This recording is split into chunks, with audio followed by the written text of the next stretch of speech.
everyone. Welcome to this new episode of Carolyn Talks. I am your host, Carolyn Hayes, film critic and journalist, and this is my podcast / YouTube channel where I speak to film creatives about their work, the industry, and what inspires them. And today I am joined by Norm Wilner, who is the acting programmer at TIFF. He programs the Canadian and industry program for the 2023 Toronto International Film Festival, which I'm very excited to talk to him about because some of my favorite films from this year are Canadian produced films, so that's exciting.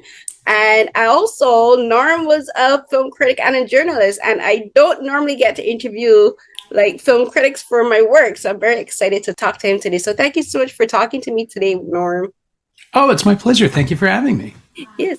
And as usual, I like to have my guests say a bit about themselves and what got them into their line of work. So first, talk about being a film critic. How did you become a film critic? Because I know like my path to becoming a critic is like very different. I had my diploma. I did my diploma in paralegal studies. And then I was like, you know what? If I'm going to do a job that's going to stress me out, I might as well do a job that I really genuinely love. And I love talking about film. And here I am, like 7 years later, talking to you.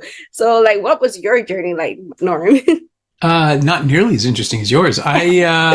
My grandfather and his brother-in-law, my great uncle, owned a movie theater.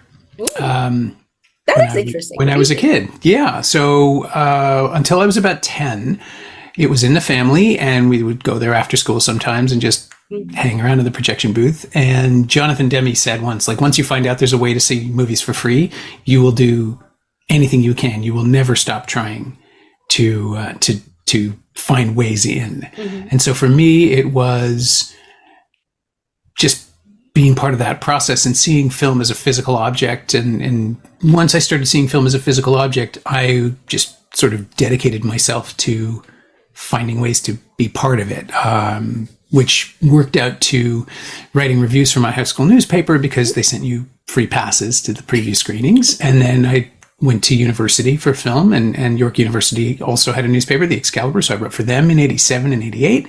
Only lasted a year, bombed out, hated the program. But the little capsule reviews of things that I was writing for The Excalibur got me a freelance gig with the Toronto Star's video magazine, because they had just launched the Video and Home Entertainment magazine, which was a free magazine, basically just, back when video companies advertised and distributors would buy huge full page ads, it was incredibly lucrative. So the reviews were just sort of the extra thing that people, that newspapers put in order to justify the ad sales. So I wrote a lot of those. Yeah, exactly. By the end of it, the magazine ran for three years, I think. And then by 1991, they folded the magazine into the weekly TV guide, the Star Week, which also used to be a thing. And a year after that, they offered me a weekly column instead of the monthly insert, because it was just easier. And I wrote that for 15 years. And while I was writing that, I ended up leveraging myself into other reviewing spots in the Toronto Star, and then in GTA Today, the free daily, which then became Metro Today, which then became Metro, and it was a whole thing. So I wrote by the end of that, I was the national film critic for Metro newspapers in Canada, just because I wrote for the Toronto paper, but then they would syndicate the reviews, which was nice. And then in 2008, I joined Now Magazine after the death of John Harkness, who was a dear friend, and it was a terrible way to get a job. But the publisher, Michael Hollett, said, so not only is John gone, but Cameron Bailey is leaving to join TIFF full time, because Cameron used to write for Now. We came up together. And can I jump in? So I did that, and I wrote for Now for 14 years until Now stopped paying everybody and fell apart because of an ownership change that turned into just a disaster. And that's when I started working on my exit strategy, which was Cameron had just become CEO of TIFF, and I was doing an off-season thing called Secret Movie Club, where we program premieres. It was, at the time, it was 10 a.m. on a Sunday morning once a month, and we don't tell the members what they're going to see. We just say, come on down. And it's since moved to Tuesday nights at 7, which lets us play around with format a little bit more. But I was there already, and I just said, I have some thoughts. And Cameron said, I have other thoughts. And then eventually we figured out how to put them all together, and they created a job for me. Cameron and Jeff McNaughton and the Lightbox were incredibly gracious, especially at a point in time where my life was falling apart professionally. The Now magazine had basically they still owe people tens of thousands of dollars, which I think they'll never see. They owe me a few thousand, 2 or 3 for the last month that I worked there. But it was the kindest thing anyone could have done for me, but it also turns out to be the best possible job because I am having a great time. Just came off of TIFF. We just finished, 8 days ago, I guess, 9 days ago. We finished up on Sunday the 17th, and it was the time of my life. It was absolutely wonderful. It was busy and kinetic and wild, but you just throw yourself into it, and it loves you right back. And the audiences were wonderful, and the movies were fantastic. We had an incredible year. Kelly Boutsalis and I, my fellow Canadian programmer, just rode this incredible wave of new talent and some old talent, some familiar, veterans. And we just gave it back to people, and they had a wonderful time. So yeah, I'm honestly, that was a really long answer, but it's a 35-year career. So I love those kind of long and informed and detailed answers because it's something that I always say. I should probably put it on a shirt. But one of the reasons I do like asking people these kind of questions is no one's path to any career is the same. Like we all enter into this field from various points of origins with various backgrounds and various not necessarily ideologies, but various perspectives, and the way we see film is different. And, a lot of the way we see film is shaped by our own previous experiences. And the way that you as a programmer would be looking at programming Canadian cinema in particular would be shaped by your previous experience. 35 years is a lot of experience. And coming from working, talking, having your background, like being able to see how film as a physical media, like was projected on screen, like, that's like what that's like 0.0000.1% of the experience of most film goers across the globe. So like that's an extremely unique perspective. I'd like to think so. I mean, the thing that I love about film as an art form, the only other one is television that can do this. And television doesn't work the same way because it's a more intimate experience because it's in your own home. 500 people sit in a dark room. They all occupy the same physical space and they all see and hear the same thing. Film is fixed, right? Like it doesn't change from performance to performance. You'll get a restoration here and there, but the movie that plays at 1:30 is the same movie that plays at 4:45, 5 days later. And every single person interprets it slightly differently. There is no other experience where the medium doesn't change and the message is fungible. The message is always open to interpretation. And that's the thing that I absolutely adore about movies, about cinema, because Roger Ebert has this famous line about the empathy machine where you are allowing yourself to be hypnotized by someone else's life, by someone else's message, by someone else's art. And that's it. That's it exactly. I mean, I don't think anyone's ever said it better. I'm not sure anybody ever will. But it is that thing where we're all dreaming together. We're all kind of sharing the same dream, but who we are impacts our experience of it. And yeah, I love that. I love being in an audience that is experiencing something great. Sometimes it's fun to be in an audience that's experiencing something terrible, but I try to do that less often. But yeah, there are moments. There's this film that we premiered. I mean, we were the Canadian premiere. It played in Venice at the Venice Days program called Humanist Vampire Seeking Consensual Suicidal Person. I haven't seen it, but the title alone is just so funny to me. And the synopsis is like, what is going on here? Yeah, it is. It's adorable. Like for a vampire movie that deals with themes of suicide, it is charming as hell. And it opens with this prologue, the 7-minute scene where I saw 400 people in that audience each get the joke at a different point in time. And it leads you by the hand. It's very, very careful and deliberate. Ariane Louise says is a brilliant first-time filmmaker. She knows exactly how to play the room. But to watch it twice now, to watch it with an audience and hear them get like these little tiny, these little giggles and snorts that come out as people figure out what's going on in this scene and what the tone is, wonderful. And then by the end of it, everybody's laughing, which is what you want. And then it just carries right through to the end of the film. And it's, yeah, I'll connect you to the publicist. You should see it. It's really good. I should. Like, I would appreciate that for sure. Because one of my things for this festival, most of my coverage, not because of the strike, but also because from my personal just personal preferences, I love watching a lot of international films, and I've been watching more like Canadian films. Like this time, I think was the first time I got to see an equal amount of Canadian films and international films. Like one of my favorite films for the festival that I saw, well, no, I should be right. Two of my favorite films that I've seen for the festival is Rue, which is a film from Montreal, and also Days of Happiness. And I love those two films, and they're so beautifully made, and they're so very different in different ways, but I love it because it's like you can have two people from the same city directing stories about Montreal culture and history and all of this kind of stuff, and you get these two vastly different perspectives, and display of like Montreal and Canadian society and community. So we'll definitely be able to talk about the films, but before we get into that, like you had mentioned when you were going to your great uncle's theater, you talked about the dime. It wasn't the dimes, right? You said it's a roll of nickels. Yeah, nickels, no, dimes are too small. This is the whole thing. I'm West Indian. We don't say, even up to this day, but I've been living in Canada for like 14, 15 years. I still can't get a grasp on nickels and dimes. I'm like, what is the difference? But like 5 cents. 5 cents is the difference. Right. Yeah. Well, it's a story. It's a story that's gone away now because there are no. Even 35 millimeter is projected on a platter. But in the olden days, Fight Club has a whole famous scene about this with the cigarette burns and switching between one projector to the other. So the cigarette burn is really helpful. It's the signal that says you have, I think it's 10 seconds before the changeover. And then there's another one at the changeover, which is when the projectionist closes one projector and turns on the other. And hopefully the audience won't know anything's happened. We have the persistence of vision and a continuous flow of film, but the cigarette burns only work if you're looking at the screen.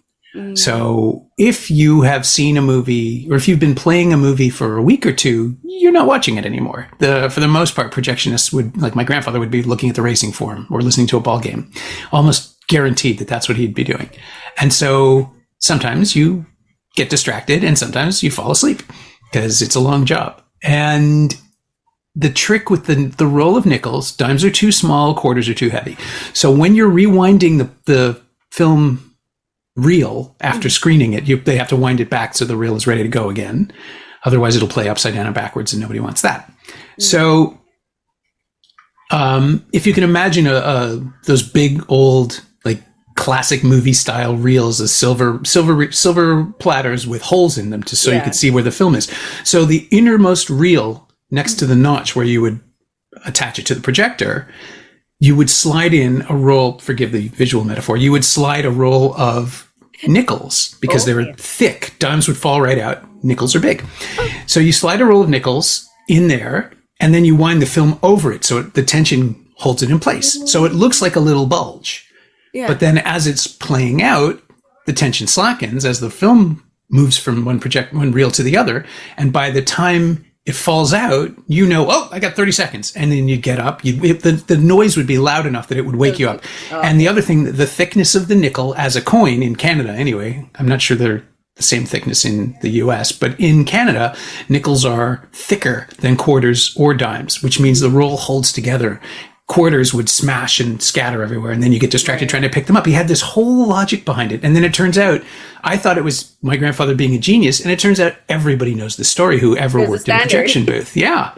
But I was a kid, and it's just like he was the only authority I had, and it's like, this is kind of amazing. And so now, when I meet someone who's actually handled film or worked in a booth, it's like, do you use the nickel trick? I'm like, everybody knows it. And it's great. But it's part of this language that simply isn't there anymore.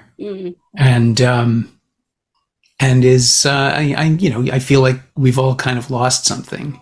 Film has progressed technologically.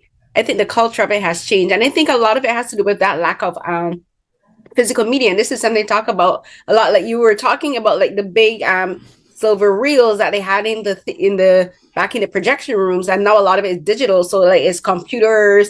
And like, it's not the same thing. Before it would have been like disc and whatever. And now it's like probably like USB ports or whatever to watch a digital film. But it's the same thing for us outside the projection. We had VHS tapes, we had and then it was DVDs. Oh yeah. And then it was Blu-ray. And then now most of us, we can't even go to a video store to the physical. Oh, you have Prey. Yeah, it's coming out next week. That's the other thing I do, but we'll talk about that later. Yeah, and so like now, my sister and I, we still have a few VHS tapes, and we have a VHS player. My sister and I, we're not going to sell it, or we're not going to do anything with it, because like we love that whole idea of putting tapes into the VHS player and playing it. Though I have like a lot of, I keep the DVDs that I get for your consideration for award seasons. I not throw mine away. I keep mine because I'm like, this is my way of stockpiling and archiving film as a digital media, because so much of it is not as a physical media, as a physical object, digital, right? And now when we have, because of streaming, we're hearing about streaming platforms deleting films and shows off of their platforms, and then they're gone forever. And I'm like, for a lot of the young people, they're not going to understand the importance of physical, because like even for music, everything is streaming, everything's on their phone. It's like not having like a DVD or VHS or a tape, or that anything. And I'm like, I think there's so much history in being able to hold a film in your hand and be able to say, I have a physical manifestation of all of the hundreds of hours of work that went into making this product. And like, no, we don't have it. Oh, absolutely. I wrote about this. This is the other thing I do is a newsletter called Shiny Things, which is just about discs, physical 4K, Blu-ray, sometimes DVD, the occasional streaming project. But for the most part, I really want to write about the stuff that is harder to write about, just because there's no market for it anymore. I mean, it's starting to come back now. People are beginning to understand that the value of a physical disc as opposed to a streamer. But, for so long, one of the dumber directives now was that if something didn't have the word Netflix in it, it tracked more poorly on SEO. So search engine optimization was all, somebody sold our editor on that, or our managing editor on that, and she just got fully behind it. So if it didn't have any, like, how is it on Netflix? No, I'm not interested. And it's just like, well, but that's not really, we're writing about art, and not everyone has Netflix, and DVD rentals and Blu-ray rentals are still like $5, and people can afford that and maybe can't afford a year's subscription to a streamer. And also there's more stuff out. There's just more stuff in the world on physical media. And, I also have, I don't have as many VHS tapes, but I still have about 200 Laserdiscs that have things on them that were never replicated because I'm very old. And I was writing about the Criterion Collection in the 80s when it was only Laserdiscs, when they were inventing the special features that we take for granted now, commentary tracks, widescreen presentations, all that stuff. I miss those. They're still around. I just have here, I have in my hand, because I'm writing about them this week. These are from Criterion's September collection. Yeah, La Bamba just came out. I think there's a 4K version. This is the Blu-ray, but this Orson Welles' The Trial is a 4K disc.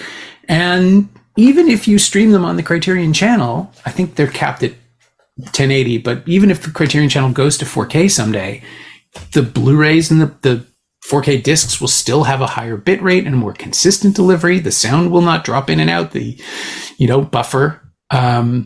It's just a better way to experience film. HDR is richer. The 4K discs. I mean, 4K streams aren't bad. We're at a place now where I have a pretty good projector and an Apple TV, and I can watch a 4K movie on Netflix, and it looks pretty good.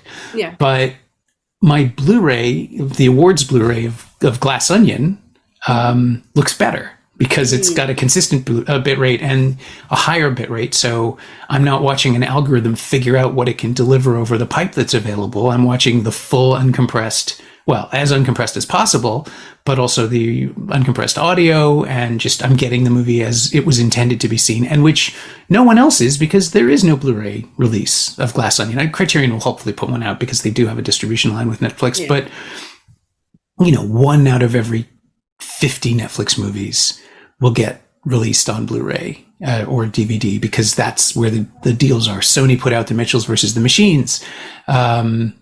Criterion releases The Irishman and The Velvet Underground, which is an Apple TV movie. But for the most part, these things are not available loose contact lens.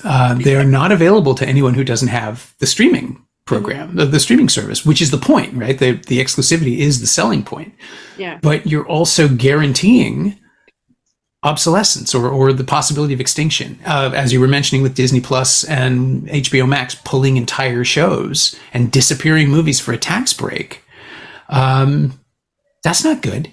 That's actually bad. And that teaches, one of the things I heard over the last few months is that it actually has taught production companies not to trust those services anymore because they like residuals. They like the idea of a show being available or a movie being in circulation in perpetuity. And if Warner Brothers or Disney or there's one other that's Paramount, which took Star Trek Prodigy off and a couple of other things. If those are disappeared, then they're just saying they can't trust, the producers can't trust the revenue streams to exist. And so they'll look for places that don't do this. They'll look for partnerships with streamers who promise not to delete things. And it's just poisoning the well for an entire side of the industry that doesn't want anything to do with a company that can't be trusted to keep the thing alive. Yeah, it's changing the industry. Like and this is something that I'm very open about because I've written about it, about the impermanence of digital as well as the lack of access from my perspective as a film critic and a journalist, because like people would think, oh, like if you have digital, which is like for us, we get like the links and all this stuff. Sure. Oh, it should make covering film easier. I'm like, actually, it does not, because people would be like, oh, well, we have limited number of links. You know, I get that, like, especially for film festivals like South by Southwest or Sundance. Like during the pandemic, it was easier because everyone was isolated, everyone was home. So they had to make these things available even for filmmakers in other countries and for the juries. You know, they had to make these links available. But once they started going back out, we started getting the messages, oh, we have a limited number of links. Oh, sorry, we don't have any more links to share. And I'm like, I can't fly to Austin. You know, I can't fly to Utah. I was able to cover Sundance in 2020 in person because I was able to raise funds, but I'm a freelancer. Like it's so much it's so much harder as a freelancer now to make money as a film critic and a journalist. I can't afford to cover like things in person unless I get sponsored. And they'll be like, basically, well, excuse my language, you're shit out of luck. You know, if you can't get there, well. But I'm like, but that then also, like, as we were saying in the beginning, prevents people like me and like others who have different perspectives to cover film from a different perspective. You know, like I just said, like, you have a theater, 500 seats, everyone watching the exact same thing, but everyone getting something different out of the film and the story. And that's what I see film criticism as. I see film criticism as a way to get perspective, all of these different perspectives out to not only to other audience members who would perhaps read the interview or read the review or, you know, even watch it, but for the people who make the films. I see a lot of my work is communicating to filmmakers, you know, communicating to the industry as well, because I'm like, I would share with the filmmaker, I'm like, this is my perspective on your film. And that helps them to see their own work from a different perspective. And that's necessary. But the studios and even like the publicists, they don't see that. So like, they don't see the benefits of making film more accessible. Film is becoming very inaccessible now, which is something I thought I would have never been able to say like even 5 years ago, you know? Yeah, and it's incredibly counterintuitive too, because as you say, like, streaming is everywhere. And we did see this explosion of acceptance, like the infrastructure, the technology, it's all there. We can distribute movies to people all over the world at very minimal cost. And some filmmakers are embracing the possibilities, others are not, but studios have been pretty slow to really understand that. And the other problem is that, even just the withholding of links for reviewers, it's preposterous. There's no reason not to share the product with people especially if you trust these reviewers and they're established. You know, there was the fear of piracy in the olden days, but now every streaming app is incredibly secure. Things don't get out. Things are pretty safe, as I understand it. And it costs you nothing to let somebody review your film. The downside, of course, is that someone may write a negative review, but there will always be negative reviews. There will always, it's a spectrum. People, I hate Rotten Tomatoes. because it devalues knowledge and reduces everything to a thumbs up or a thumbs down. Which I know Ebert had a problem with as things went forward, because if you see the thumb up or thumb down, you stop reading the words, and the words are where you understand the nuance and why. Exactly. Why this person give it a thumbs down, or why they give it a thumbs up. Yeah. Exactly. Yeah. I understand Siskel was all for it, but whatever. But what you end up with is the breadth of experience of a critic that's reduced to one tiny little blip in an aggregator site where other people are maybe not arguing in good faith, right? Like you have the audience score, and just look at what happens with a female-led superhero movie or anything that stars anyone who doesn't look like Chris Evans. Nothing against Chris Evans. He's very good at what he does, but there are a lot of people who don't look like Chris Evans, and those people get pilloried for existing by a certain demographic who would rather things, stay a certain way. And it doesn't do anyone any favors to pretend that those people's opinions are genuine. And the shit posting that goes on around anything that is halfway unpalatable to the mass audience, or to a perceived mass audience. And that stuff is why we need reviews from people who can actually think about what they're writing, and who actually do engage with the material honestly and bring their own perspective to it, but are genuine in their response. Because the only responsibility a critic has is to themselves, as to write fairly, and the audience will either follow or they won't. I used to get angry faxes from people, because again, I'm old, and I once suggested that maybe the Lord of the Rings movies could have gotten away with 2 4-hour films, and I got furious letters to the editor about how I don't know what I'm talking about. There were 3 books, there should be 3 movies, and the whole point of the thing was like, yeah, but it's movies, they're different. You could do something differently. In 3 movies, 9 hours and 20 minutes is a lot, and then the director's cuts comes along, they're longer, and I know there are people who love that, but it is possible to discuss that material and whether the film, and I love Peter Jackson. I know him a tiny bit from the olden days when he was making these spectacularly silly horror movies that he brought to TIFF, which is where I first encountered his stuff. And I know his heart is in being silly, and I think that the heaviness of some of the Lord of the Rings stuff is where he's least comfortable, because he loves the material, but he wants to show the life of it. He wants to show these guys being, convivial and having friendships rather than standing around waiting for the next battle to start. And so you can feel the conflict. And I simply suggested that maybe to his, like the original plan was to do 2 movies, and maybe that wasn't the worst idea. And then just, again, people crying for my head, and they're children. So it doesn't, I don't take any of this seriously. Yeah. But it was always there. Like, it's always been part of it. I love Star Trek on a deeper level than you ever will. Therefore, you have no right to have this opinion about Star Trek 6 being kind of flabby. It's like, whatever. But now it's become toxic. Very much. Now it's been taken over by people who are so desperate to have any personality or identity that they align themselves with people who scream all the time, and it's exhausting, and the only thing you can do is laugh at them. And the way you counter that is by having people cover the material genuinely, honestly. And so I think TIFF does, I think we still have it. I'm not sure. I'm not part of that side of it, but there was a program before the pandemic to bring out people, underrepresented critics and people from marginalized groups and identities, to encourage and enhance coverage. Yeah. That's how I started covering TIFF. I got, when I my first year was in 2017, and it was I was kind of like an assistant to an EIC. So I did a few interviews during then, but then in 2018 is when they did the inclusion, the first inclusion. That's what it was called, the inclusion initiative. And that's how I started getting access to cover for TIFF. So I got it for 2018, and then I got it for 2019, and then COVID.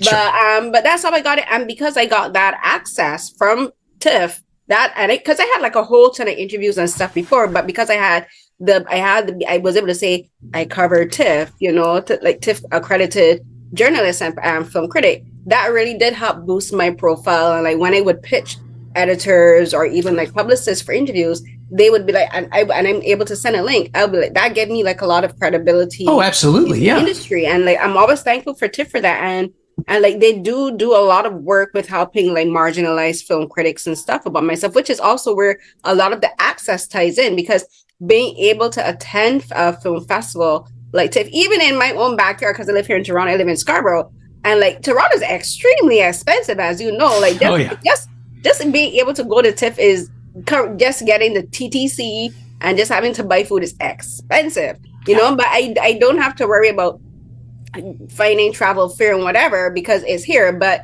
like I still have that access, you know. One thing I love about TIFF is I think it's like TIFF is the one festival where it's so easy for me to get screening links. Like if I'm not able to attend a film screening in person, I'm able to at least request a link from a publicist and get it. So like that you have that access at the festival as well in two areas, you know, being able to attend the screenings in person and being able to get links, but also being able to interview creatives and the actors and everyone who attends the festivals. Like, I'm here speaking to you, and that's access for me.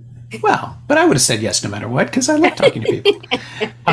But yeah, no, accreditation and brings legitimacy, absolutely, and that will get you to the next festival and the next one and the next one and the next one. I mean, that's how we all started. But it is absolutely true that there have been barriers to entry in the past, and hopefully we're getting further away from that. And yeah, now that it is possible to let people watch movies in advance. I mean, it was always possible to let people watch movies in advance of the festival. Critics, when I was with the Star, I was covering Midnight Madness most years in the 90s because I was the guy who liked doing that, and I was perfectly happy to. But it also involved going to the Cinematheque offices and taking home VHS tapes to watch overnight, and then bringing them back and getting another one, and screener after screener after screener. Then it was DVDs for years, and that was great and very helpful. And now it's links sometimes, but I mean, for people who are still covering it, we have this thing called Film Freeway where we can, for programmers, it's invaluable. Everybody submits along the same platform, and it's all unified, so we don't juggle that level of screeners, and we still do programming screenings in the building in a movie screening room, like from DCPs. But the access and availability of digital files has absolutely changed the way everybody works. And the idea that publicists can hoard these things, and like, we don't have enough links. It's a digital file. You can make more links. It's not hard. You just gotta copy and paste it. I mean, there are those platforms that have bespoke things that are tied to your email address, but then again, you just add another email address. It's not hard. And when people say they've run out of their allotment, I always have a little trouble believing them in the day.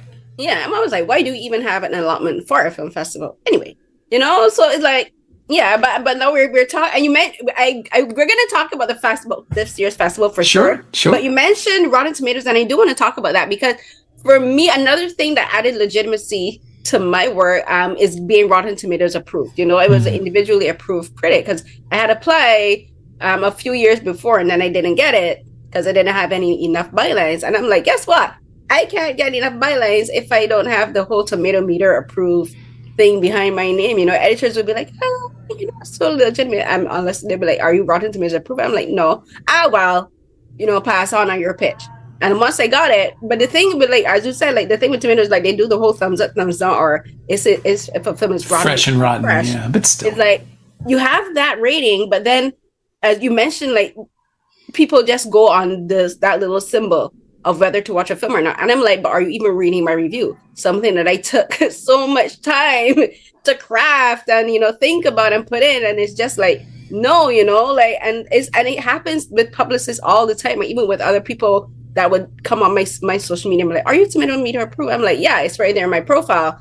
And I'll send them links. But I'm like, but are you actually reading the work? You know, they just want to make sure that I have that symbol of legitimacy. I'm like, but are you interested in the work? Or is that just that little symbol you care about? And it's just like, and like you're talking about, like, the studios, they look for that. You know, they determine are we going to do a sequel based on how many people, how much less Rotten Tomatoes approved rating. This kind of like, me being tomato meter approved can say it's kind of arbitrary at the end of the day, because I'm like, are you actually reading the work? Yeah, well, they care about it because your opinion will affect the film's standing, right? Like they're much more interested in appealing to critics who are tomato meter approved, because that will actually have a tangible benefit to them if they like the film. And also sometimes that I was told back in the olden days when I was writing reviews, it's like, well, your negative review will actually, we know you're not going to like this, so maybe there's somebody else who can watch this movie. A couple of times people said that, and they were always American personal publicists who are the worst. And it's like, really? Come on, man. Like I'm the, I was a senior film writer. I wanted to review something. I'm going to review it. And if you don't want me to review it, it doesn't get reviewed. And maybe that helps them too, because if they know I'm not going to like it and we don't cover it, then there's no damage. But also, some people read critics to see what they don't like. A number of people over the years have said, oh, I totally disagree with you, but if you hate something, I know I'm going to like it. And that's fine. That's absolutely, it's weird, but it's absolutely fine. It means they're reading the writing. And figuring out if, this is the sort of thing that they might like. Roger had this story, he used to tell it all the time. It's in at least 2 of his books, about being like at work at the Chicago Sun-Times at his desk, and the phone rang, and it was some couple coming in. They said, hey, we're coming into the loop, and we were wondering, like, what do you think we should go see? If we go see a movie tonight, what would you recommend? And he said, oh, Cries and Whispers. Ingmar Bergman, 3 sisters getting together to care for their dying mother. I think it's the best film of the year. And there was a pause, and the person on the phone said, oh, I don't know, that doesn't sound like something we would like. And fine. My standard line is, I was a movie critic for 35 years. I could not get people not to see Transformers movies. But not everything is for critics. Not everything is for audiences, like mass audiences. Sometimes there's a happy medium. But for the most part, you can only be honest about how you feel about something. You can only, I said it before, your only duty is to yourself as a writer. But more to the point, you can figure out how to use critics and use them for your own, what's the right word? Preferences, or for your own information. We are ultimately a consumer advisory. As critics. And one of the things I do with Shiny Things is I really try to write only about movies that I like, because I have the freedom to do that. It's my newsletter. I'm not accountable to anybody other than myself and my readers. And if they don't like it, they can unsubscribe, and I'm going to keep writing about it, because I missed writing once I joined TIFF. I just didn't do as much or any writing. And it's fun. It's fun to be able to write about whatever Criterion is putting out, or the 4K edition of Natural Born Killers, which is a film I hadn't thought about in 25 years, but Shout Factory just reissued it, and here's a chance to think about it again. So yeah, that's interesting. But I'm also ultimately calendar driven. So you're sort of covering whatever gets thrown at you that week. So there's not that much. I mean, I can only write about the things I want to write about, but I still have to have a hook for my own brain to make it feel journalistic. But it's, again, it's just there for consideration. If you don't like the movie, you don't have to. I'm not ordering you to buy anything. I'm not obligating you. I'm not obliging anyone to do anything other than read the words. Yeah, I'm the same way. Like early up in my career, I was like, I have to write about all of these things because I'm trying to get the amount of bylines, like if I have all of these amount of articles, people are gonna think I'm more legitimate. But now I'm at a point in my career, like personally and professionally, where I'm like, if I'm gonna do a review, it has to be about a film that I think I have something to say about. And sometimes even if I don't like a film, I'll write about it, because I'm like, okay, let me just start my thoughts out about it. I'm like, do I generally dislike, or is it just very specific things that I don't like? And then I'll write about that. Like I wrote about Avatar: Way of the Water. Like I don't but as I was crafting my review, I took it as a challenge to, like, okay, Carolyn, be as perfectly objective as possible. And while I'm writing this review, I'm like, okay, you know what? There are things about this film that I like, that I did like, and like, it's not all bad and all that kind of stuff. So so when I write a review now, I challenge myself to write films, and like sometimes because of my cognitive impairment, I can't write. So what I'll do is I'll try to see if I can interview the filmmakers and use that as a way to like sort my thoughts out and like figure out what they were trying to say with the films and all of that. And yeah, so that's kind of like my personal philosophy is very similar to yours. Like, I'm going to write it, or I'm going to do an interview, and like, if people don't like it, that's okay. That's their prerogative, that's their opinion. I'm going to write it, and I'll be like, at least, I'm like, if you at least read it to know that you didn't like what I wrote. So, Yeah. So that's my idea. And now talking about TIFF, like, as a programmer, you now also have to be objective in programming films. You know, you have to make sure that when you're programming a film, like, it has to be something that you like, but even if it's not necessarily something that you don't like, you have to be like, you know what, can the audience get something out of this? You know, like, can the festival get something out of showing this film? That's fair. I don't think there is any such thing as objectivity in art, right? I mean, you're curating, you're designing a program that people will hopefully respond to. And yeah, there are films that are more obviously mass appealy than others. Like Vampire Humanist is one or Humanist Vampire, the French title is Vampire Humanist. There are films like Days of Happiness, which is like, it's a psychodrama, but it's a mass market crowd movie about a woman and her dad, right? That you can see your way into it. And then there are other films that are a little more blunt object-y and less accessible, but they're still really great audience experiences, like Denis Cote's Mademoiselle Canopsia, which is effectively just the actress Larissa Corvo wandering around an abandoned hospital for 80 minutes. We put it in wavelengths, we put it in the proper context, and people loved it, which was so much fun. The trick is to find something that you believe in and that you can get behind. And if you have to compromise on one aspect of it, you make sure there's another aspect of it that will appeal to someone else or the audience. And I think Kelly and I ran each other's movies by each other. Neither of us was willing to sign off on something unless we both liked it and would get behind it, because inevitably there'll be crossovers where she had to introduce or do a Q&A for one of my films, and I had to jump in for one of hers.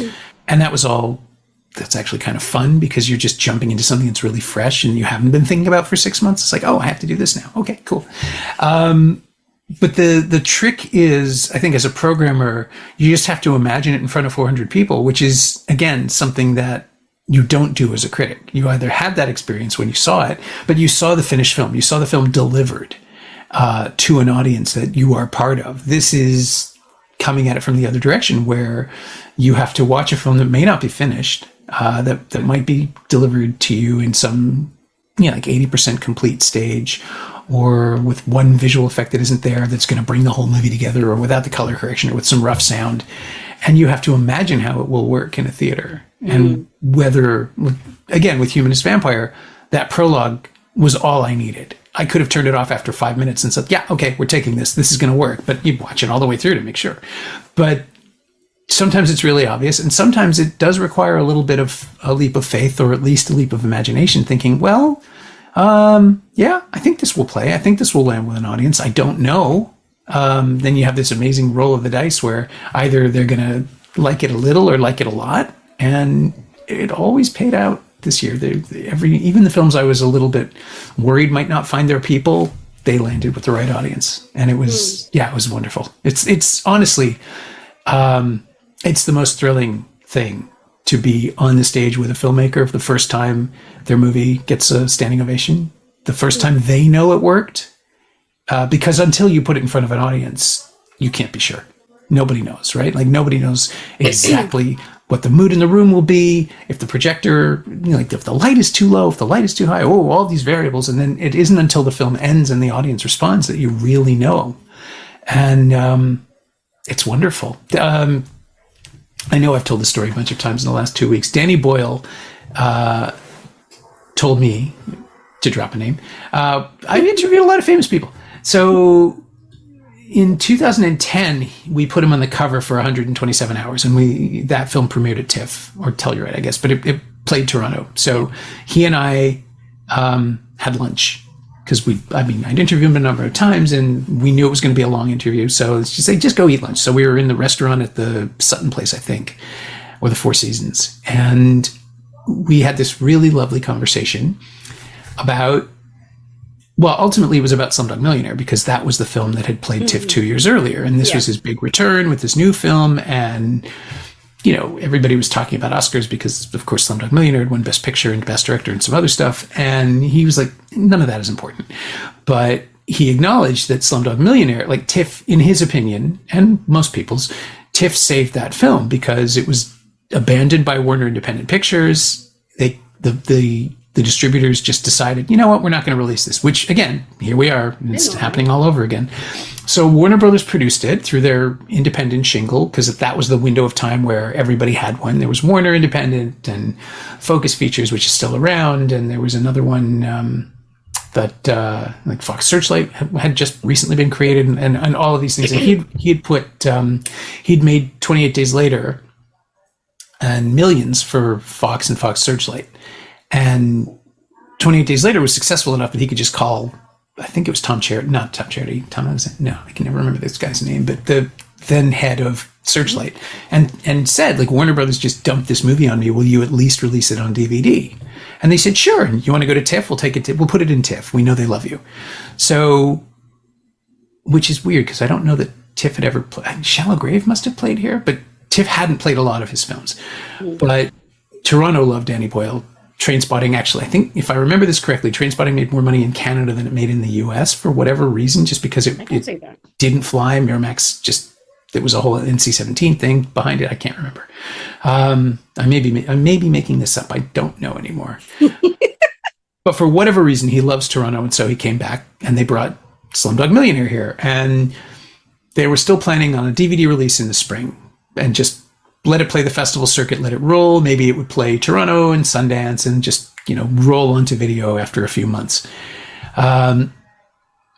And so after the first press screening, I was there for that, which went off like a rock concert. They were like, you've been to press screenings. Sometimes at a comedy, people will go, that's funny. Like, there's no engagement. There's no response. It's true. Slumdog Millionaire blew the roof off. The press screening blew the roof off the place. Roger Ebert was there. He wrote about it. It was massive. And so Tom, what's his name, calls Danny Boyle. He says, in the story, Danny Boyle says, and then 10 minutes after that press screening, I got a call saying, hey, so we're thinking about a theatrical release after all, because it sounds like it's going to get really good reviews. And then 2 days later was the premiere, I think, of Slumdog Millionaire, and the public premiere, and that blew the roof off. And Tom, what's his name, calls and says, so we're thinking October. What do you think about October? How do you feel about October? And then it wins the People's Choice Award at the end of the festival. And Tom calls him back and says, so the 12th or the 19th, like, which one's better for you? And they were so excited about it that it ended up getting a huge push from Searchlight. It became their Oscar candidate that year. And of course it won Oscars. And so Boyle says to me, the thing about Toronto, it's the only film festival in the world where you give people the movie and they give it back to you. And I thought it was a metaphor until I was on stage this year. And it's like, oh no, holy shit, this is exactly what he was talking about. This is literally true. The room reflects the film back at the filmmakers. And the Q&As are always interesting. People ask really smart questions. People are excited to be there. When something goes wrong, if the sound cuts out or the lights don't work properly, they're on your side. They absolutely want it to recover. And we had a couple of hairy moments where I could just tell the directors, don't worry, they're with you. This is going to be fine. And it comes out the other side and nothing but love. It's absolutely exhilarating. And yeah, I'm kind of annoyed that it took me 55 years to figure out that this is what I love doing most in the world, because I would have said it was watching movies, and now it's actually being there with them. Yeah. I think Toronto audiences, for TIFF anyway, are very responsive, especially with the audience. Because I wasn't able to do any press screenings this time because luckily I had a lot of interviews to do. So I was very happy about that. But that's good. But doing all the films that I saw I only saw 5 films in cinema, and were they all Canadian films? Because I saw Days of Happiness in cinema. My audience loved Days of Happiness. Oh, which one were you at? I was at both of those. Were you at the one in the Lightbox or the one in the IMAX room? Lightbox. Yeah, that was a good screening. Yeah, that was a good screening. They loved that. I saw Swan Song. I was at the one when you did the Q&A afterwards. So that's why I immediately went to the press office. I was like, can I have contact to interview him? Because I love the way how you did the Q&A for that. And also because I just love that film. And it was just like, oh, I got to talk did you program Swan Song? Was it Kelly? Because I know no, that was one of mine. I know Chelsea a little bit, and they reached out to me as soon as they knew that we were going to be ready and said, we think we'll be done in time. Do you want to take a look at it? And it's like, this is the Karen Kane thing? Hell yes, I want to take a look at this. were you at the Q&A with Karen, or was it the second? I did too. I was at the second one with the cinematographers. That was a great Q&A. It was. Chelsea and Sean, the director and producer, were just exhausted. They'd been pushing the film all week, and so they said, "Can we take this one off, and we'll give you a couple of other people." It's like, I want the crew. I want to talk to, like, this is a documentary that. There are a lot of documentaries about performance, but as you know, like, this one was, they found ways to mic dancers. They found ways to shoot without, bumping into people. They're running around the stage at a massive production. I knew that was going to be a fun conversation.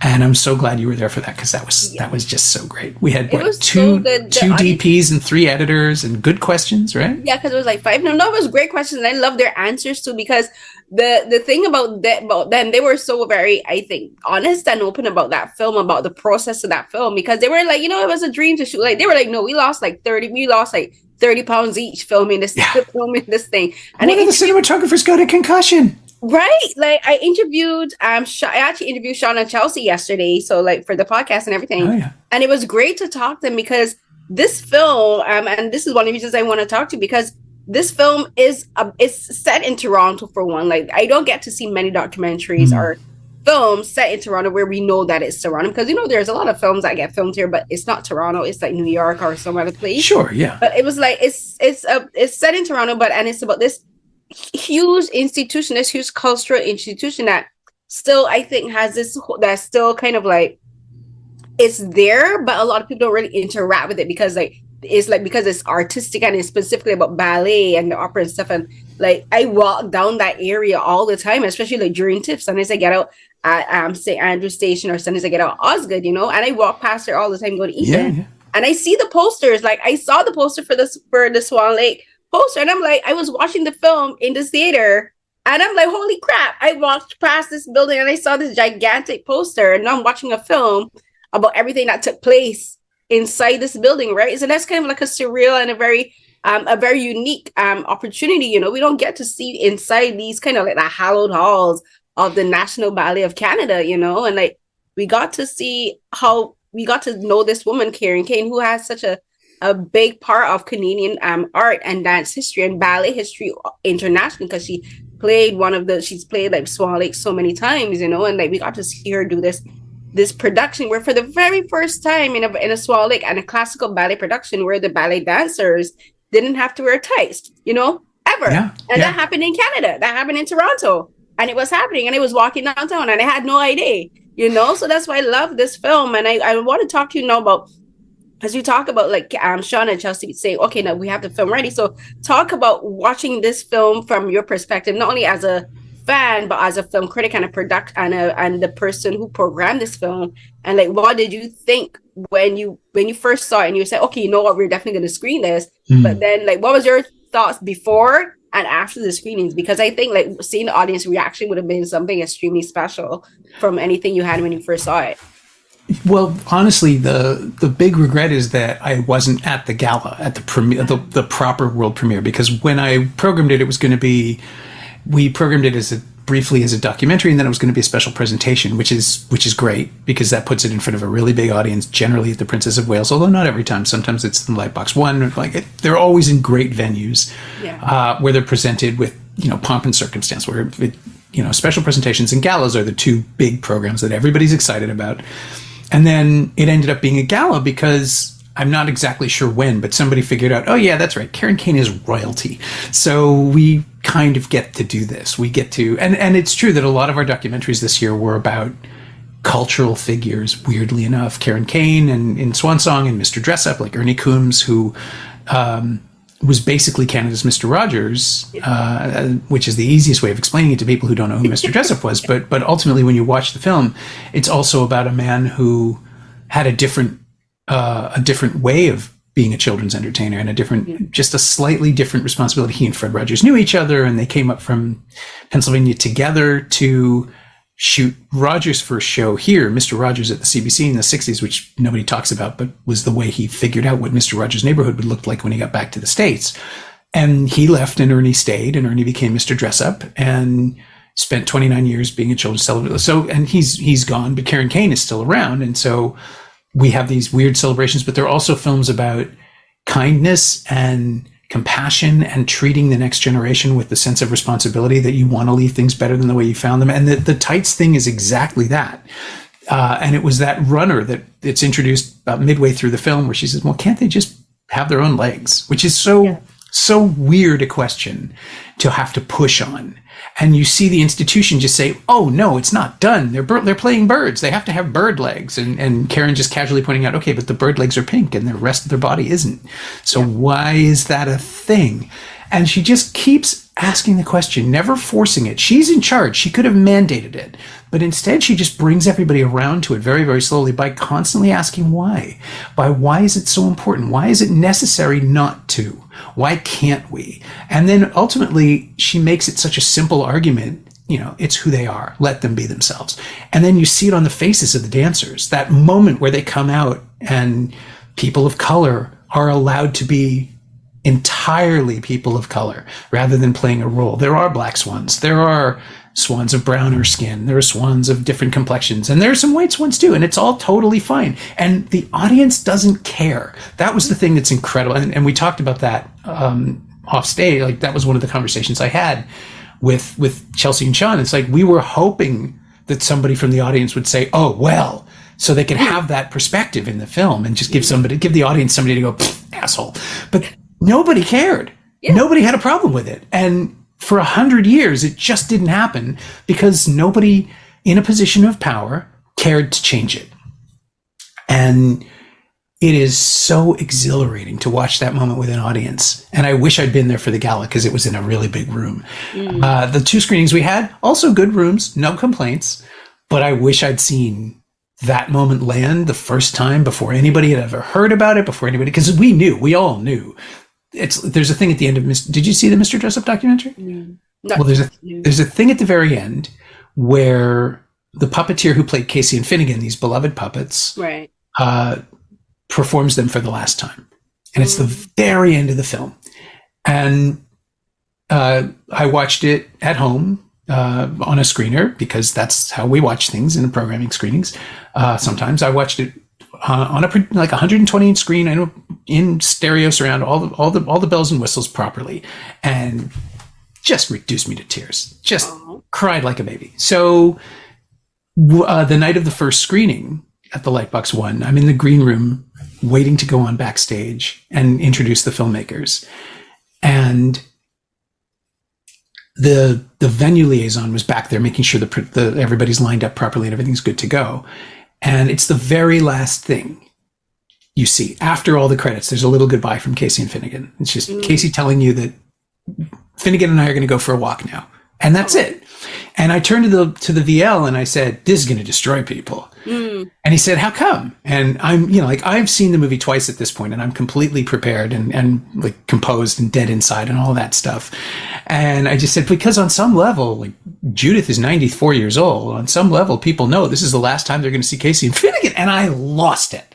I just started crying and I had to go and it ends and I'm still kind of pulling myself together, and that's the lights come up. I have to go outside and introduce the director.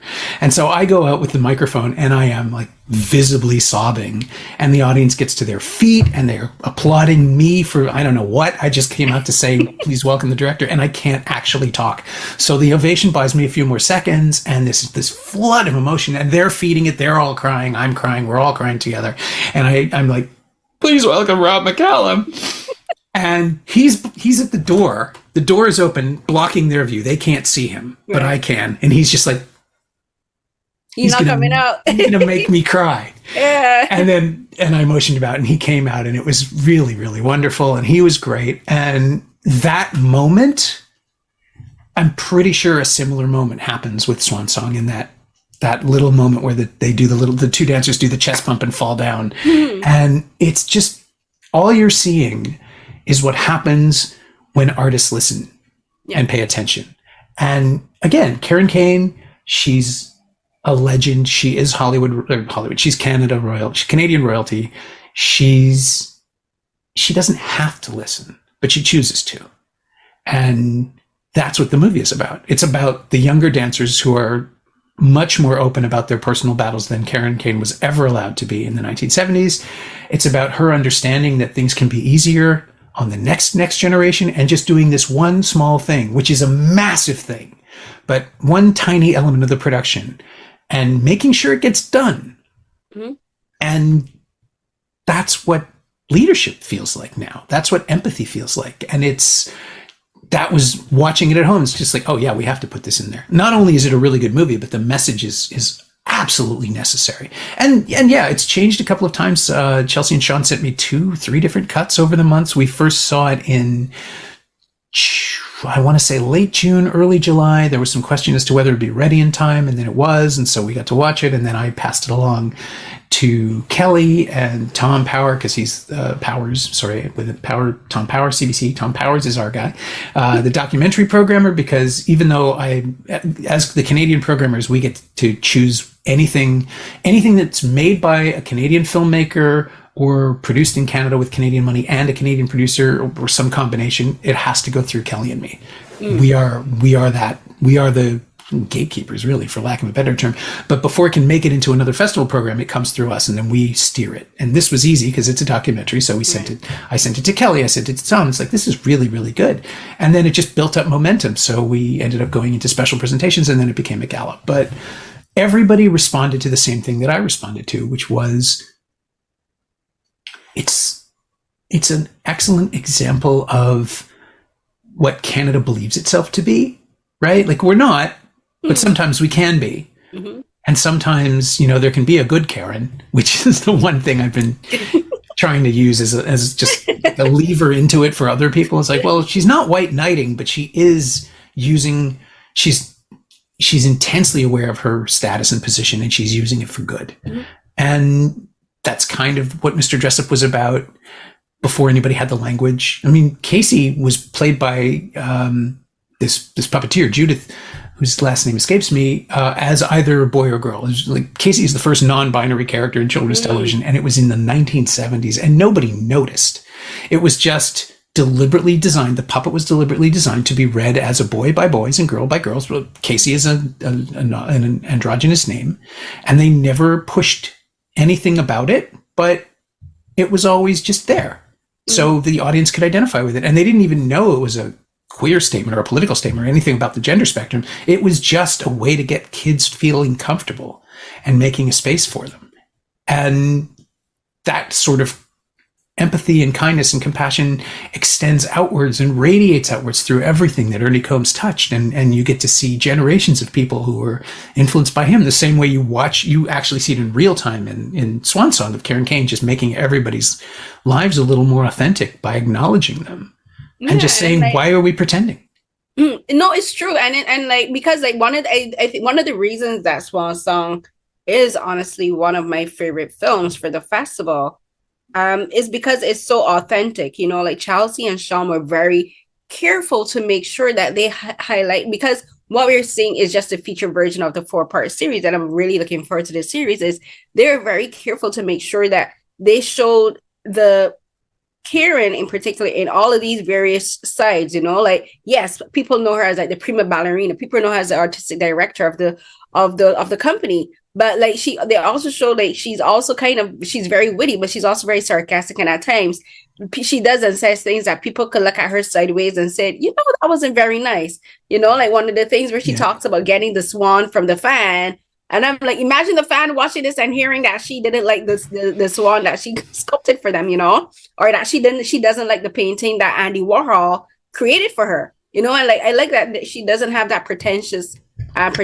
about her, and that the film makes sure to show those moments, instead of just showing all the glossy sides of her. Like, they're like, nah, we're going to show her saying she don't like this painting. I have it, I hung it on my wall, but I don't like it, and also her admitting about like she didn't really understand the ramifications of the whole tight situation, but then also getting us to see like how these dancers struggle mentally, like Tanae, who's one of the Black dancers, she talks about the racism and feeling isolated and not fitting in with the ballet community. And so does Shanae. I love she's amazing, and like I love that they were so careful in sharing her own struggles with mental health, and like how being in that space also made her feel isolated and like not feeling like she's part of ballet. She's like, I love this thing, but I feel like it's destroying me at the same time. And so the film like encapsulates all of these things about not just ballet, but I think Canadian society, because Canadian society, as you mentioned, a lot of people have this. A lot of people outside of Canada have this perception of Canada being the good version of American on earth, and I have to tell people, I'm like, as a Black woman living in Canada, I can tell you no.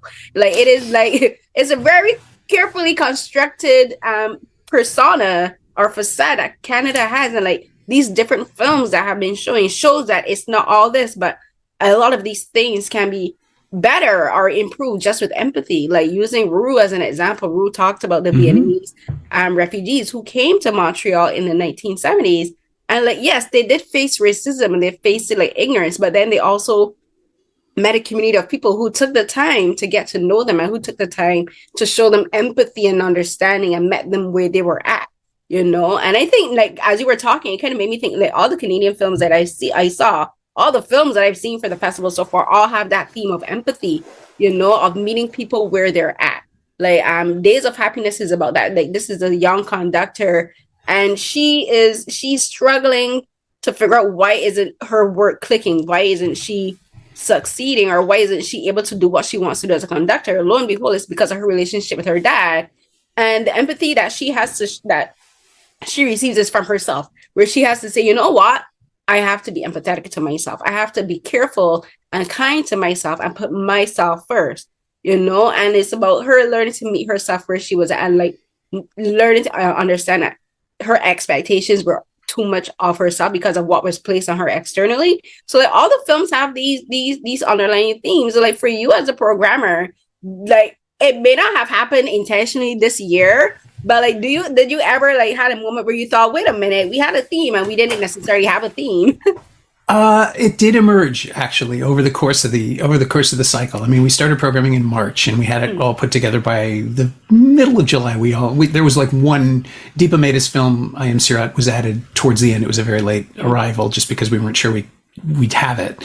Yeah. And even that film is about experiencing someone else's life, like being on board, riding along with someone who is, in this case, a trans woman who has to code switch and go back into the closet to live as her dead self with her fundamentalist mother in Delhi because her mother won't acknowledge her as a woman. But it's all about, yeah, I guess if there's a movement, it's about empathy, it's about understanding situations. A couple of our films are about how difficult it is to live in Toronto. Like, I Don't Know Who You Are, M.H. Murray's movie, is about a bunch of stuff, but primarily it's about an artist who is sexually assaulted and has to spend a weekend running around Toronto trying to raise $900 that he doesn't have so he can get a course of HIV preventive medication in case he's been exposed. And it's about how hard it is to live in Toronto if you don't have money or status. Yes. It's about how hard it is to do a lot of things, but that's the underlying theme. And last year, before I was on board as a programmer, VT90's film This Place. I love that. I actually know VT. I interviewed her too. Yeah. She was on the Amplified Voices and the Canadian Film Jury this year because I knew, well, she didn't have a movie in this year, so she could be, she was objective enough, but also it's like, I knew she would be the best person. But we built a pretty good jury, but 90 was one of the people I had in mind from the very beginning because, yeah, she's incredible and she absolutely has the energy to get through all of these films, but she also has the perspective that maybe certain other more storied jurors might not have, which is that she just made a movie with nothing in a city that's very expensive, and she knows exactly how much work goes into making a film when you don't have that level of support. But yeah, This Place is also about how the city and the kind of forced alienation of living in Toronto with no money weighs on its two characters as much as any of their own issues does. And that's something, TIFF is a very gaudy, splashy event, and we're seeing like red carpets and jewels and stuff. But the smaller movies get the same platform if we're lucky, and they definitely get the same audience. And maybe it's worth it to acknowledge that not all art is pretty, not all art is glossy, and certainly The lineup we've had is much scrappier, I would say, than it has been in years past. But also that's because Canada, as a cinematic hub, is in a place where the tools are digital cinema is incredibly easy now. There are people who have grown up with editing tools that I don't even understand that can intuit like cut like a DJ. There's one of the movies I haven't mentioned yet, The Queen of My Dreams, Fawzia Mirza's film. That's another Did you one see I it? want to see. I haven't seen it. I actually met the director and the lead actress at the Real Asian party. Oh yeah, because I also cover Real Asian, like covering Asian cinema is a big passion of mine. So I went there, and so what I was talking to just happened to bump into her, and she was like, "Oh, I'm in Queen of My Dreams." I know. She's like, "This is our director," and I'm like, "Ooh!" And because it was on my list, because usually at the beginning of every festival, I make a list of films that I want to see based on like the synopsis and everything, and that was one of them. So I have like the contact there to like reach out to them, because I was just like, "Ooh, it's another Canadian film, and it's about Pakistani culture." Yeah. And stuff. I'm like, "Yay!" Yeah, but it's also, the language of it is incredibly sophisticated. It shifts between 1969 and 1999 to tell the story of a mother and daughter at a point when they're the same age, 30 years apart, and played by the same actor, which is amazing. Amrit Kaur from The Sex Lives of College Girls, an HBO series. It's her first feature. She absolutely crushes it. She's incredible in both roles. And she's so good, in fact, that the version of the film I first saw was low res enough that I didn't realize it was the same person, because I couldn't quite. Yeah, well, I mean, you blow something up to a projector and it can get a little boxy, a little pixelated.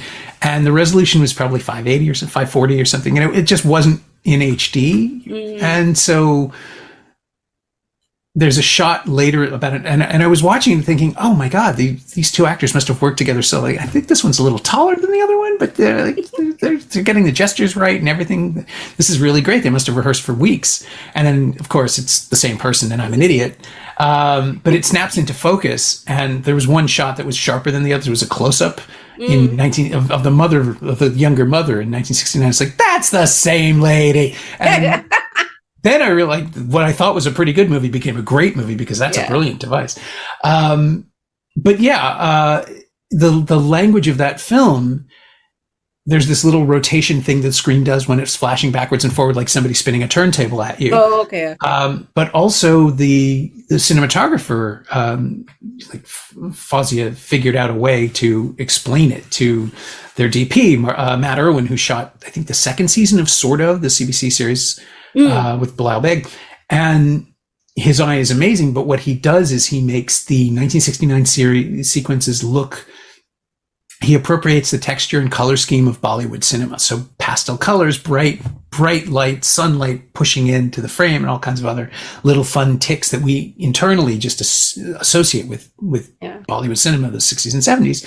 And then the 1999 scenes are just shot a little flatter, a little dirtier, like a Miramax indie from that period. And it's just this casually elegant way of just going, this is where we are. Pay attention. And you pick it up very, very quickly, and it's really, really clever. And then it also just builds to this climax, which sort of merges all the textures in one shot, or two shots. It's wonderful. But again, it's one of those things where it's like, oh, this is a brilliant new voice. This is and Foz is not a kid. They made their short film that this is based on. The Queen of My Dreams was in 2012, I think. And they're mostly a writer. And in fact, I've been on the picket lines for months. So I'm even happier to see that get resolved. But more and more, it became really obvious that the films we were watching, especially the first features, are movies from people who have been thinking about this for a really long time. And part of that is the result of the Telefilm Talent to Watch initiative, where, again, they're reaching out to underrepresented and marginalized voices and giving them the chance to direct a film rather than just write it or shoot it or co-star in it. And you're seeing people deliver first novels. Like they're getting it all out just in case they don't get a second chance. And they will all get a second chance, because the stuff we've seen is brilliant. We've seen some stuff that's less brilliant. We didn't program those.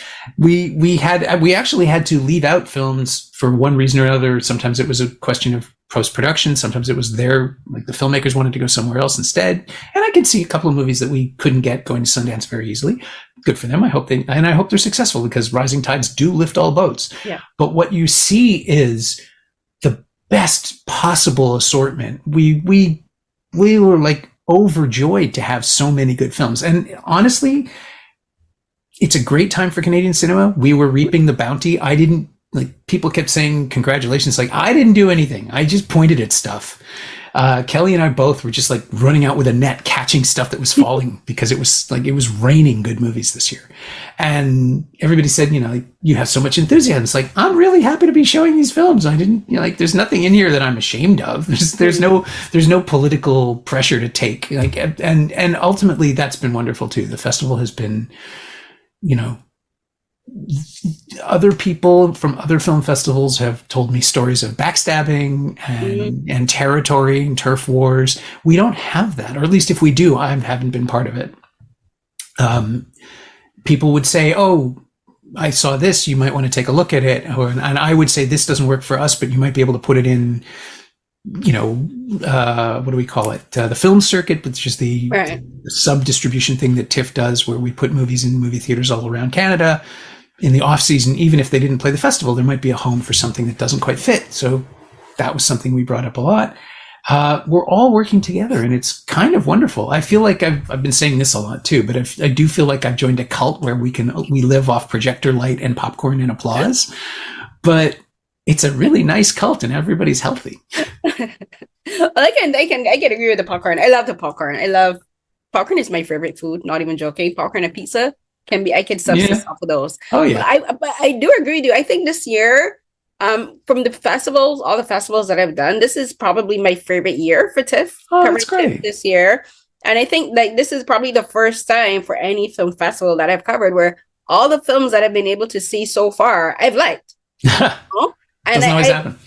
Which does not, as you said, which does not always happen. Like normally they'll be like, one, like, I didn't feel this one, but this one I'm like, you know what? I love all of these films. Like, and like they're also very different, and some are by new filmmakers. Like there's a Korean film called Memang by a new he's done short films before, but this is his first feature called his name is Kim Tae-young, and like that film is so different, and like but I love it. I love that it's different. I love how he structured it. I love Rue. Like this was the first time I think I've seen anything by the filmmaker for Rue, but like the cinematography in that film is like amazing. I love how they constructed that film and interconnect and like brought the past to the future, to the present by the how they spliced the scenes together was like amazing. And like and then for me with sound design, I would think for me is Days of Happiness and Not a Word, which is a French German. I haven't seen that. It's so good. And that's another film about a female conductor, but I love the sound design in both Days of Happiness and Not a Word. Like the sound designs is so good. Like, and I just love that. And like for me, Swan Song was like a pleasant surprise because not only did it put me into the world of the National Ballet, but also it's so unexpectedly funny. I wasn't expecting to laugh as much as I did in watching that film. Like as you know, the audience was like laughing and like things that characters would say or do. Like the cinematographers, I think, did such a fantastic job catching little moments between the dancers and catching things they would say or do. Like if they didn't catch it, you would miss this whole moment of like levity or sarcasm, or just like the girls would be like, what is happening? Like what's going on? Like all this confusion. And I love that it shows like even the dancers are like, what is happening? This is all chaos, but it's like but it all pays off in the end, which is like what a film festival is. Like a film festival is chaotic as heck, but then at the end you're like, you know what? It was completely worth it. Like the chaos, it was in the midst of the storm, nothing makes sense, but once you're out of it, you're like, you know what? I can see a beautiful pattern emerging. Yeah, by the end of it, I was, people are asking me how I was doing. I was like, well, my body is destroyed. I am dying, but I feel fantastic. Like I was waking. I sound like such a nerd. I was waking up early because I was excited. I wasn't sleeping much, but I was waking up excited to go back in because you just get to keep doing it. You just get to keep running, and then you crash hard. Last week was almost total write-off, but that's okay. That's built in, right? Like you're coming off this juggernaut that's been running for 6 months or 8 months or whatever, and you just sort of sent flying back to bed, which honestly is not the worst place to end up. Like post-fest crash is real. Like I was useless last week. I was like, oh, I'm going to do all this editing and all this stuff. And then I got the cold. And I was like, you know what? No. I really started able to do my editing from the end of last week because I had a piece to write. for a Korean website and all of this. I was like, I do not have the energy, but that's a part of it. You know, like the covering of film festivals is a lot of fun, but there's a price to pay at the end of it, which is pure exhaustion. Yeah, I will say it's actually easier to work for the festival than to cover it. Really? Nobody believes me. But yeah, I mean, I would, when I was writing for Now, when I was covering any film festival, you see every movie you can.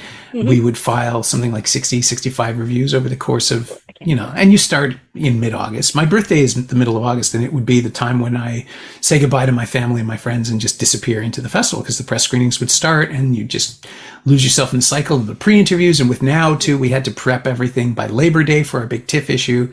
And so once the festival starts, you're just filing reviews for online, or you're going to the interviews, and it's way, way harder to run and sit and run and sit and run and sit and then try to have a coaching conversation with an artist you've admired for 30 years, and run and sit and run, and then somehow at 1 a.m. type that up and put it on the internet. That was awful. And then you get up at 8, you have to be at the next screening the first thing in the morning at 8 o'clock, 8:30 in the morning for the first press screening, and run and sit and run and sit and run and sit. When you're in it, when you're introducing and running Q&As and hosting the occasional cocktail, that's not work. Like, this part was the party. This part was just, I was playing Frogger. I would be running from the Scotiabank to the Lightbox back and forth across Adelaide over and over and over again.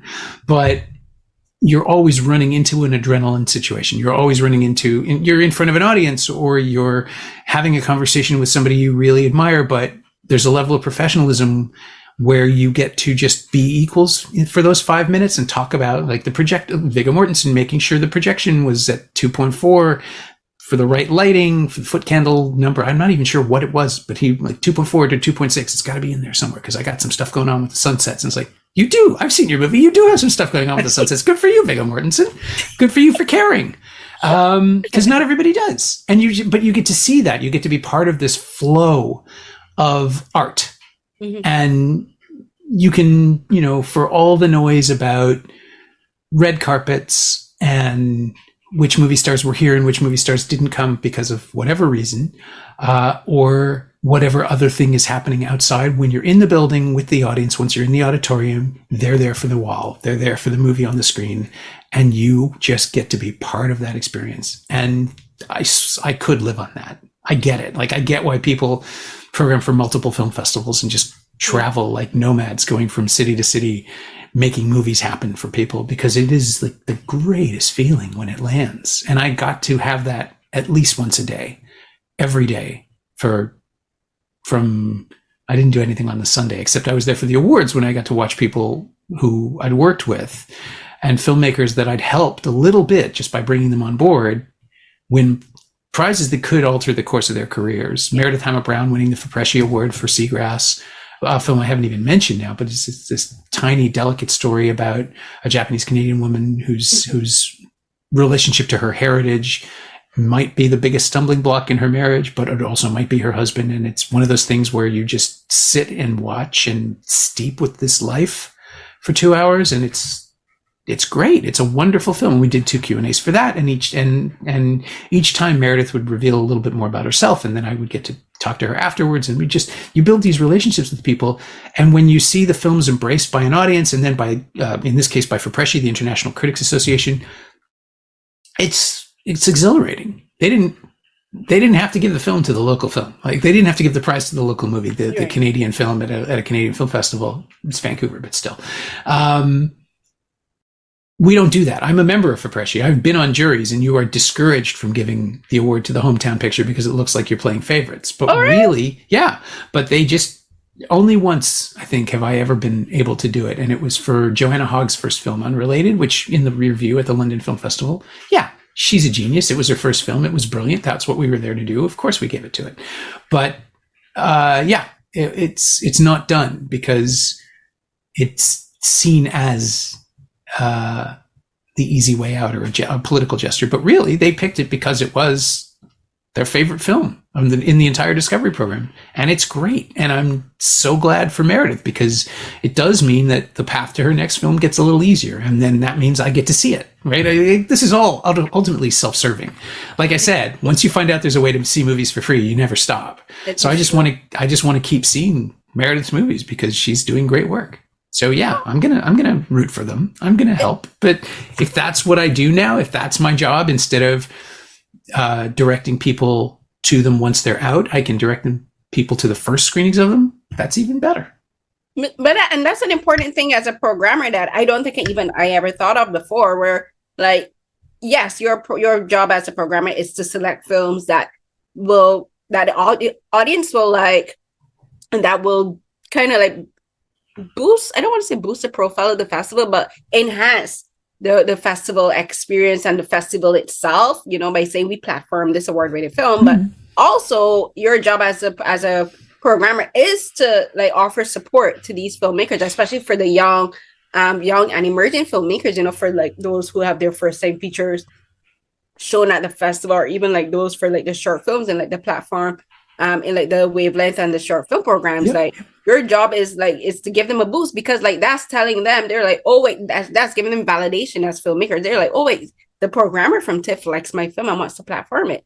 That gives them that validation, you know, that gives them that support. Like, even when you do the Q&As, because one thing that I think a lot of people don't realize is that Q&As are an art, and it's an art form, you know. It's like not easy doing Q&As, it's not easy doing interviews.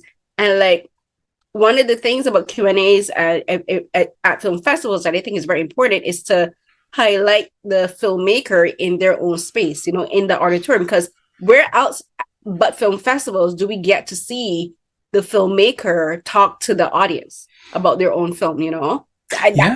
That's the only, like doing interviews is one thing, but like within the space of the film festival itself, that's the only place where we get to interact with the filmmaker, you know, and see them talk about their story and see them talk about crafting their story, their films and all of that. And as a programmer, like that's your job, to give them that space and the opportunity to say, here's your audience, talk to them. Yeah, I mean, we do at TIFF. We do try to bring in the artists year round. I mean, I kind of love it. I've always been a little tiny bit of a ham. That's why I have a podcast. Well, I mean, I started the podcast because we were doing fewer and fewer interviews at Now, and I just wanted to keep talking to people about art, because it's just the most interesting thing. It's the best part of the job, is to talk to somebody who makes art about why and what other things they love and how it works to be an artist consuming art and you know, whether it influences it. So my podcast is called Someone Else's Movie, and it's a show where writers, directors, actors, industry figures talk about a movie that they love but that they have no professional connection to, because I discovered years ago that when someone is talking about something they love, you like the talking points fall away, the posturing falls away, you get the real person. And it's the best way to connect to another human being, is to ask them what they love.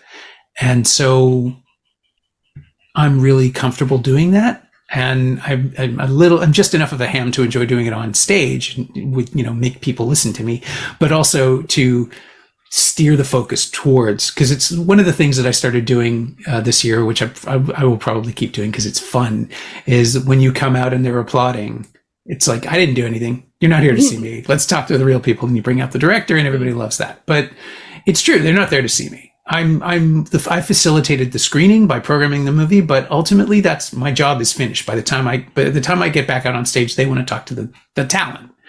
And that's a lot of fun, knowing that you're not the reason someone is there, but that you can be part of the experience and make it play for that person. That's kind of fun too. Mm-hmm. So yeah, I've been doing onstage Q&As at TIFF. Secret Movie Club has an interview at the end of every screening generally with a filmmaker, but sometimes with somebody who's commenting on the film that we've just seen. And so, you know, if you can do that for a 10 a.m. screening, if you can find a way to be interesting at 11:45 in the morning, you're probably pretty good at this. Yeah, that's the reason why I do what I do, because I just love talking about movies, and I love talking to people about movies and why they do. So like that's fun for me. So we're gonna wrap it up because we've been going for a while. This was so much fun. We're gonna have to do another podcast episode one day. I'd love to. We should, you know what? The next episode, I want us to do another episode to talk strictly about one of the films from the festival. Like you pick your favorite film, and we'll talk about that one. I don't know that I can do that. I'm supposed to be very vague about if I have a favorite or not. The way I would explain it when people ask me if this was my favorite film that I'd programmed, I would say something like, well, I mean, I guess there's probably 3 babies that I would favor, and this is one of my babies, but that way I could just be really vague about what the other 2 were. But I have a favorite. So okay, so instead of a film that you program, we'll talk about one of your favorite films from a particular genre. And it doesn't have to be a TIFF film, it could be a film from the 80s, the 90s, or whatever, and talk about it. Because that's one of the something that I do where I talk I talk about I pick a film. I usually do it for dramas, Asian dramas or films. We talk about a film and like just like talk about it and like all the stuff related to it. So we'll definitely have to link up again and talk about that. And I did know that. I would love to. Thank you. Yes, definitely. Consider this your invite. And I did know that Swan Song was screening on the 29th, but I didn't know it was going to be at the TIFF Light Boxes. Yeah. We're opening it for, I think it's a week's run. The showtimes and announcement come out tomorrow, I think. It goes live on the 27th.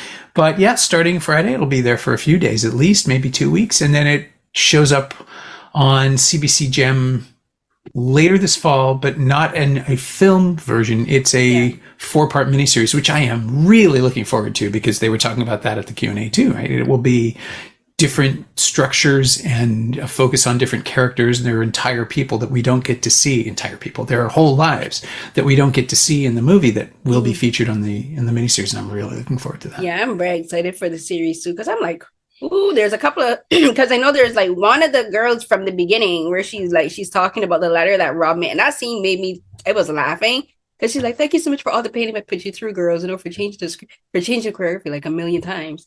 But like, yeah, but I think like Chelsea said like that dancer is one of the ones that gets profiled in the series. So I'm very much looking forward to that, and I'm gonna publish my interview with them in time for that. So like the 29th to this, about the 26th. So I'll be publishing that interview for the film's screening for TIFF. So definitely, I might make it down to TIFF. I shall try, but I shall see. Yeah, if you can, we'd love to see you. Yay! Okay. All right. So thank you so much, Norm. Oh, my pleasure. I'm so glad we got to do this. This was fun. And yeah, feel better. Thank you. So everyone, that was another episode of Carolyn Talks, and this was one of my special episodes for the 2023 Toronto International Film Festival. I was joined by festival programmer Norm Wilner, former film critic and journalist, and I love being able to talk to him about his work as a film critic here in Canada in the past. And I didn't have no idea that he would reveal that his great uncle used to run theater, but having that experience did definitely shape his perspective as a film critic, and it really gave him a lot of history and like a lot of knowledge about the film industry itself and film itself. Like I love the way he was rattling off like stats and numbers about like the aspect ratios and like the visual numbers and like all of that. I love how he was just giving off those kind of numbers because at first I was like, yeah, I kind of get it. But thank you so much to Norm for talking to me about that and about programming this year's TIFF. Like the films, honestly, this year I'm not even joking that no films that I've seen I didn't like. I loved all the films that I saw. Like each of them give me something different. Each of them hit me in my feels. That had me in my emotions. And the Canadian films really surprised me with how how many of them are so good. And when I say that, and I don't mean it in a derisive way, I just mean like every single Canadian film that I saw was good. And like the team, Norm and Kelly, and the filmmakers and everyone on their films who worked on all those films did an amazing job. And film festivals is a celebration of film for the filmmakers and for film fans. If you have to work for a film festival, you better be a fan of film. And I'm like being around people who love films, love talking about films, getting excited about films. And like you can get that from listening to Norm. He's excited about the work he does. He loves what he does, and like getting paid to do it is a bonus. You're like, I get to talk, I get to do this thing that I genuinely love so much, and I get paid to do it too. Yay! The best thing ever. So again, thank you so much, Norm. And thank you so much to everyone who's been doing interviews for me for TIFF this year and for all the coverage I've been doing this year. This has honestly been this year has been kind of hard at the beginning, but things have been shaking up really well for the end of the year. And you'll find my other interviews for TIFF, of course, here in podcast format, but also in video format. My YouTube channel, that's youtube.com/@Carolyn_Hinds. That's HINDS. And find my interviews there for TIFF, for the Africa Virtual Roundtables, which is African American Film Critics Association Virtual Roundtables. You will find links, other links for Carolyn Talks. And so here's what happened. My other podcast. You can go on my Twitter and my Instagram. That's Carrie CNH12 CARRIE CNH12, and find me there talking about films, posting links to my work. Which one of them related to TIFF was a piece that I wrote for the Kofik K Movie Today digital magazine, where I talked about the Korean films that I saw at TIFF this year. I loved all of those films that I saw. Wasn't the only one I wasn't able to see was Concrete Utopia, but I'm gonna get to see that eventually. And I like everyone in that cast is really good, but I really did enjoy this festival and covering it. And yeah, you'll find me there on social media, and go to my R3 page, that's AUTHORY.com. Find links to all of my podcasts, all of my writing, all of my interviews, all of my film analysis ever. Just go through them and find and you'll find links. You can read them on the site, but you can also find the external links to the original websites as well. And I think that is it. I'm going to wrap up here. So everyone, until the next episode of Carolyn Talks, stay safe. Bye.